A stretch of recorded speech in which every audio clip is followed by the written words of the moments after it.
تشکیل پاکستان۔ ہندوستان میں اسلامی حکومت اگرچہ کہنے کو اورنگزیب عالمگیر کی وفات 1707 کے 150 سال بعد تک قائم رہی، لیکن دراصل حکومت اور عمرہ دونوں کی طاقت اور سطوت 18ویں صدی کے وسط تک ختم ہو چکی تھی۔ 19ویں صدی کے شروع میں ہی مسلمانوں کے سیاسی تنزل کی تکمیل ہوئی، چنانچہ 1803 عیسوی میں انگریز دہلی میں داخل ہوئے، لیکن اسی زمانے میں بعض افراد کے دل میں مذہبی احیاء اور معاشرتی اصلاح کا خیال پیدا ہوا۔ شاہ ولی اللہ، شاہ عبدالعزیز وغیرہ کی کوششوں سے علم دوست لوگوں میں مذہب کی صحیح واقفیت بڑھتی گئی، لیکن عوام کی مذہبی حالت بہت گری ہوئی تھی اور مذموم معاشرتی رسموں میں مسلمانوں اور ہندوؤں میں زیادہ فرق نہ تھا۔ سیاسی تنزل اور معاشرتی تخریب کے اس نازک وقت میں ایک پرخلوص مصلح سید احمد بریلوی پیدا ہوئے، جنہوں نے 1816 سے 1831 تک 15 سال مسلمانوں کی مذہبی و معاشرتی خرابیوں کو دور کرنے کی کوشش کی۔ اسی سلسلے میں مذہبی آزادی کے حصول کے لیے انہوں نے 1826 میں سکھوں کے خلاف مذہبی جہاد کی مہم بھی شروع کی، جس کے آخر میں 7000 مجاہدین نے پشاور کے قریب میدان جنگ میں نمایاں کامیابی حاصل کی، اور سید احمد رحمہ اللہ نے ایک نظام حکومت قائم کر کے قبائل کی معاشرتی اصلاح کے احکام نافذ کیے۔ لیکن بعض سرداروں کی غداری سے، جو سکھوں کے ساتھ شریک ہو گئے، آخرکار مسلمانوں کو شکست ہوئی اور ان کا رہنما 6 مئی 1831 کو بالا کوٹ میں شہید ہوا، یعنی مسلمانوں کی مسائی خود مسلمانوں ہی کے ہاتھوں برباد ہو گئی۔ یہ بات یاد رکھنے کے قابل ہے کہ سید احمد بریلوی نے بار بار ہندوستان کے مسلمانوں کو دوسری قوموں کے مقابلے میں جمع کیا اور ان کے اصلاحی کام کو ان کے بعض مذہبی جانشینوں نے جاری رکھا۔ سر سید بعض باتوں میں اپنے ہم نام کے ہم خیال تھے اور ان کے عقیدت مند تھے۔ اس زمانے میں بہار میں مسلمانوں میں فرائضی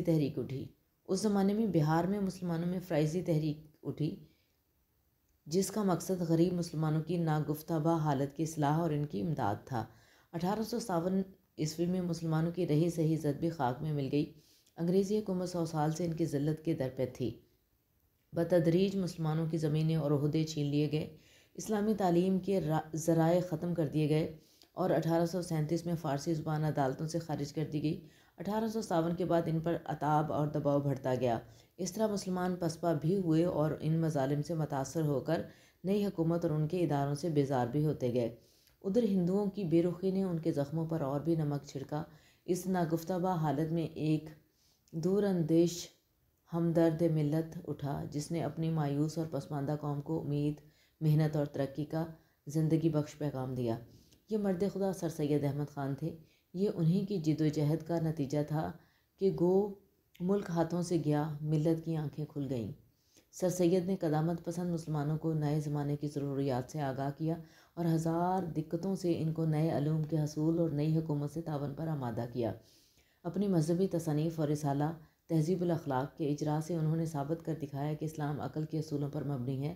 ان کی تعلیمی مساعی 1870 میں تکمیل کو پہنچی، جب علی گڑھ کالج کا افتتاح ہوا، جو کم از کم 30 برس تک مسلمانان ہند کا واحد قومی مرکز بنا رہا۔ 1884 میں سر سید نے پنجاب کا دورہ کیا، جہاں زندہ دلانے پنجاب کی قدردانی سے ان کو بڑی تقویت پہنچی۔ پنجاب کے مسلمان سر سید کی منادی پر اس طرح دوڑے جس طرح پیاسا پانی پر دوڑتا ہے۔ ایک طرف وہ علی گڑھ سے وابستہ ہوئے، دوسری طرف انہوں نے لاہور میں انجمن حمایت اسلام کا ادارہ قائم کیا۔ 1886 میں سر سید نے آل انڈیا محمڈن ایجوکیشنل کانفرنس کی بنیاد ڈالی، جس کے اجلاس ہر سال مختلف مقامات پر منعقد ہو کر مسلمانوں میں ایک نئی زندگی پھونکنے کا باعث ہوئے۔ 1867 میں بنارس کی بعض ہندوؤں کو یہ خیال پیدا ہوا کہ اردو کو موقوف کر کے ملک میں بھاشا زبان رائج کی جائے۔ سر سید کہتے تھے، یہ پہلا موقع تھا جب مجھے یقین ہو گیا کہ اب ہندو مسلمانوں کا بطور ایک قوم کے ساتھ چلنا محال ہے اور دونوں قومیں کسی کام میں دل سے شریک نہ ہو سکیں گی۔ 1885 میں انڈین نیشنل کانگریس کی بنا پڑی۔ سر سید نے مسلمانوں کو اس میں شرکت کرنے سے روکا، کیونکہ ان کی دور اندیشی نے دیکھ لیا کہ اس سے مسلمانوں کو بحیثیت قوم نقصان پہنچے گا۔ اپنے ایک اہم بیان میں انہوں نے کہا کہ جمہوری طریقہ ہندوستان کے لیے موزوں نہیں۔ یہ امر قابل غور ہے کہ سر سید کے پیش نظر انگریزوں کی خوشنودی نہ تھی، بلکہ اپنی قوم کی ترقی تھی۔ حقیقت یہ ہے کہ وہ پہلے ہندوستانی تھے جنہوں نے اپنی مشہور تصنیف اسباب بغاوت ہند لکھ کر حکومت کو توجہ دلائی کہ غدر کا سب سے بڑا سبب یہ تھا کہ ہندوستانیوں کو ملک کی سیاسی کونسلوں میں شامل نہ کیا گیا۔ پھر 1878 میں جب وہ کونسل کے ممبر نامزد ہوئے تو انہوں نے ملکی اور قومی مفاد پر پے در پہ تقریریں کی۔ 1898 میں جب سر سید نے انتقال کیا تو ان کی قوم اپنے خواب گراں سے جاگ چکی تھی۔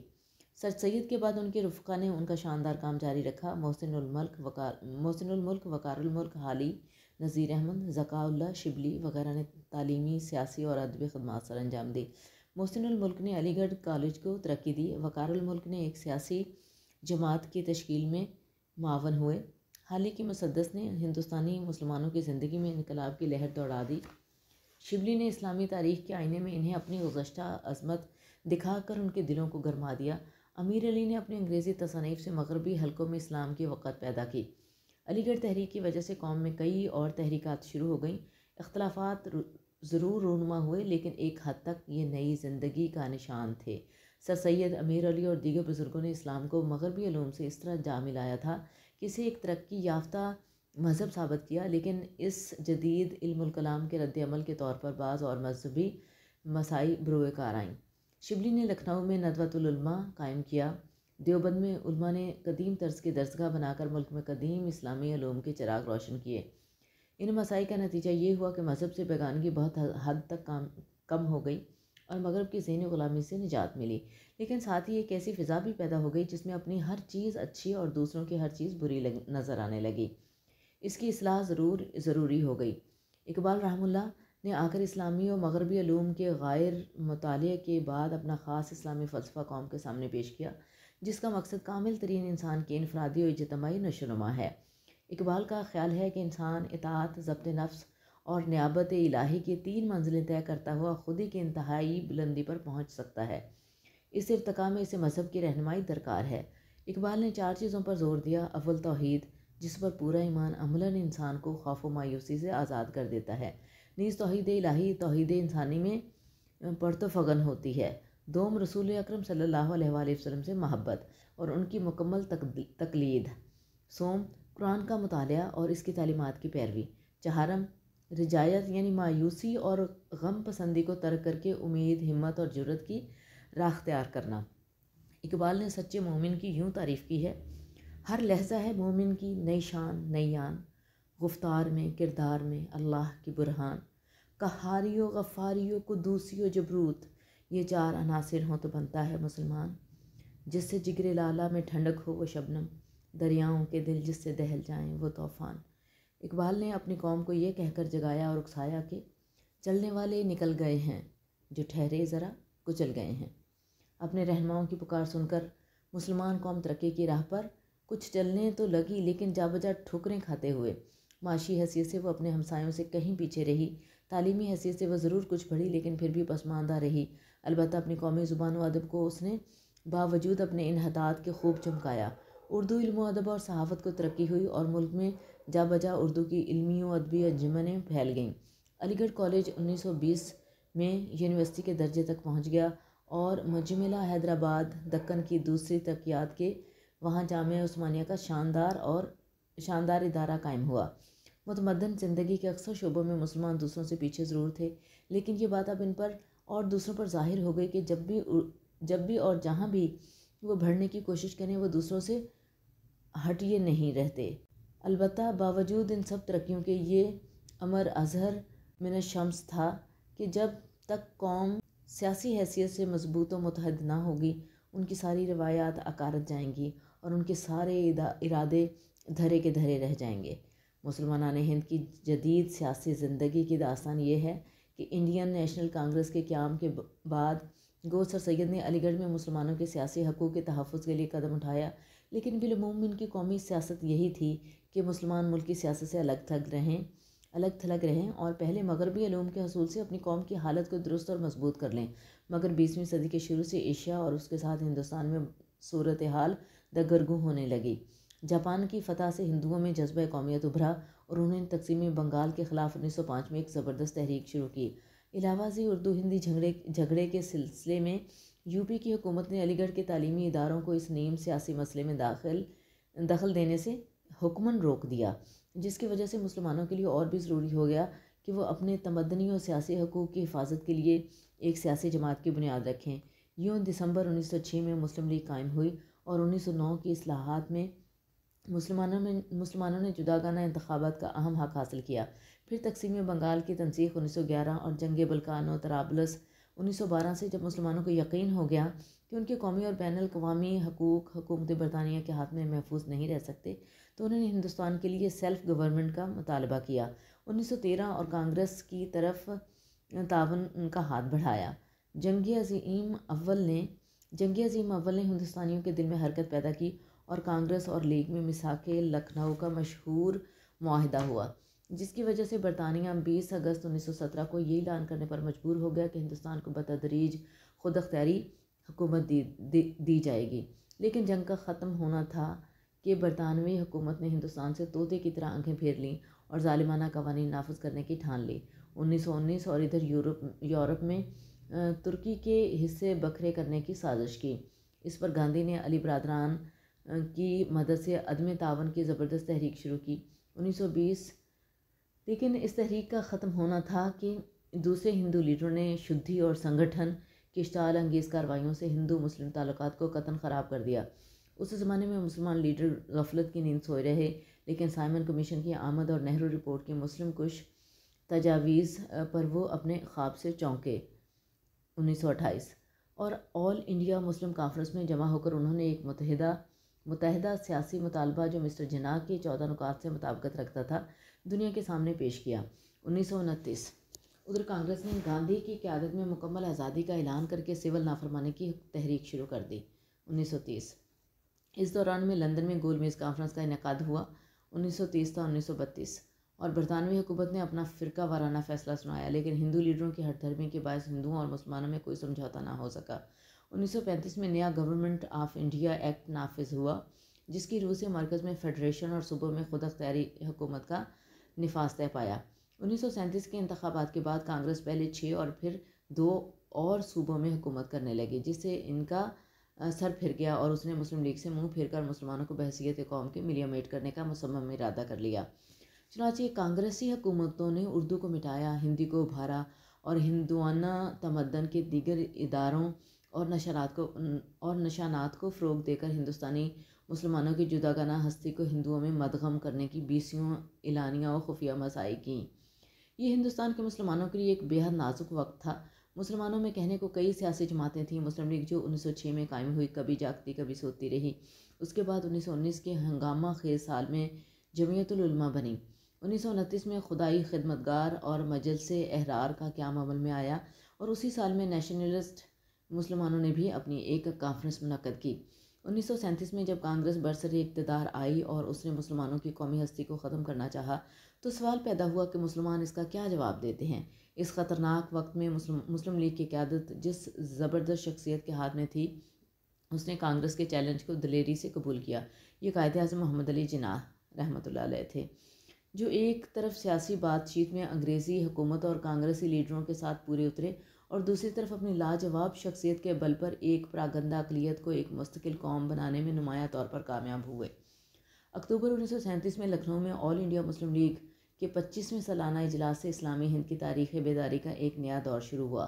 چنانچہ 23 مارچ 1940 کو مسلم لیگ نے لاہور میں پاکستان کی قرارداد منظور کی، یعنی مسلمانان ہند کے لیے ہندوستان کے ایک حصے میں ایک خود مختار حکومت اور ایک جداگانہ آزاد وطن کے قیام کا شاندار منصوبہ باندھا۔